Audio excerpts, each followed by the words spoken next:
Good evening. আজকে এসছি একটা সময় আর কাজের অঙ্ক নিয়ে। এই অঙ্কটা কিন্তু খুব ইম্পর্টেন্ট অঙ্ক। দেখো কি বলেছে, যদি 10 জন পুরুষ বা 15 জন মহিলার একটি কাজ সম্পূর্ণ করতে 12 দিন সময় লাগে, তবে 6 জন পুরুষ ও 11 জন মহিলার সেই কাজ করতে কত সময় লাগবে? এই অঙ্কটা কিন্তু বড় করে অনেকভাবে করা যায়, কিন্তু আমি একদম শর্টেস্ট যে ট্রিক্সটা সেটা তোমাদের বলছি। যতদিন বলবে ট্রিক্সটা দেখে নাও, যে দিন বাই ও পুরুষ বাই বা পুরুষ প্লাস ও মহিলা বাই বা মহিলা। এবার অনেক অঙ্কে কি থাকে, যে এতজন পুরুষ ও এতজন মহিলার সেই কাজ করতে আরো 2 গুণ সময় লাগবে বা 3 গুণ সময় লাগবে। ওই দ্বিগুণ বা 3 গুণের জন্য জাস্ট কিছু না, এই দিনের সাথে দ্বিগুণ বললে 2 আর 3 গুণ বললে 3 এখানে গুণ হয়ে যাবে। তো সেখানে এই অঙ্কে ওরকম কিছু বলেনি, তাই আমি ওখানে গুণ দিচ্ছি না।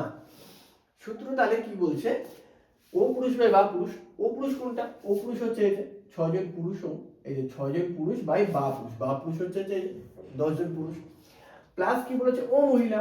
ও মহিলা কি?